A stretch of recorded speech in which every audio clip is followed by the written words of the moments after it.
pain, I stagger to my feet. I'm okay, though. It was the shock of it that knocked me for 6. Are you all right? The voice is familiar. Yeah, I'm fine, I say, as I stand upright. I fix my eyes on the moon to stop the trees and the stars from spinning around me. And then the car drives away, slowly, along the road towards our house. But it's 1 a.m, and what is it doing? I touch my head, and my hand comes away sticky. I'm bleeding. Help! I shout, but my voice doesn't carry through the dark night. I think I must be more hurt than I assumed. I sink back down onto the road. It's summer, so it's not cold, but the grit and gravel bite the palms of my hands. I need to give myself 5 minutes or so, and then I'll make my way back home and clean myself up.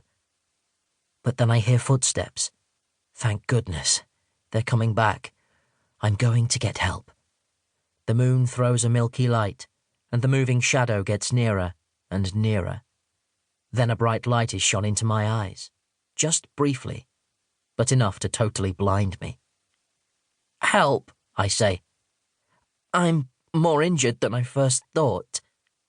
Then a searing pain and blackness. 1. My little salon is at the front of the house, with a window that looks onto our drive and the private road beyond. It has its own door, which means my clients don't need to walk through the house. The setup really couldn't be more perfect. Yet running a little nail and beauty salon wasn't even on my radar when we bought this house 6 years ago. It was the location that sold it to us. Mike wanted to be within a 20-minute commute of his architect's practice in Horsham, and I wanted space, countryside, and a good primary school for the kids. A community would have been nice, but unfortunately we didn't get that.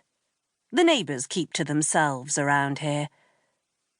Nevertheless, whenever I drive up the lane, a narrow country road with overgrown bramble hedges and clusters of oak and beech trees, their boughs hanging low and scattering acorns and leaves on the verges, I feel a deep sense of gratitude.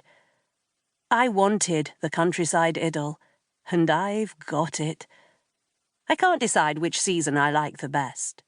Early summer, when the sides of the roads are filled with heavily scented wild garlic, and the woods are a carpet of mauve from the massive bluebells.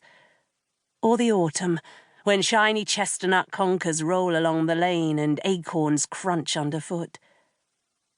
But this year has been different, and I've barely noticed the passing of the seasons. Yet the damp cold is already with us, and the weather forecasters are threatening an unseasonably harsh winter. "How are you keeping, dear?" Mrs. Ponder asks me, jolting me back into the present. I'm on automatic, filing down her nails. "We're fine, thank you. Harper started nursery school in September." "They grow up so quickly, do the little ones?" She frowns and stares out the window. "There's a removal lorry," she says. I pause, the nail file held aloft, and follow her gaze. It's the size of a Luton van with the name Carefree Removals emblazoned with big red letters on the side. Not one of those large 7.5-ton HGV types that we had when we moved into this house. The van pulls into the house opposite ours, the house that has stood empty for the past 5 months. "Well, it'll be nice for you to have new neighbours," Mrs. Ponder says, wriggling her fingers and bringing my attention back to her nails. "Let's hope it's a happier home for the newcomers." Indeed. "What's the house like? Is it the same as yours?" "I've never been inside, but I think it's a similar layout to this one." "You're very lucky, living in such a big house." I nod. I know I'm lucky.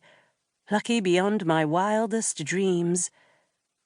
Mrs. Ponder has deep ridges across her nails, and I work rapidly to smooth them out. Sometimes I wonder what I'm doing, painting people's nails, shaping brows and removing unwanted hair, all the while listening to the minutiae.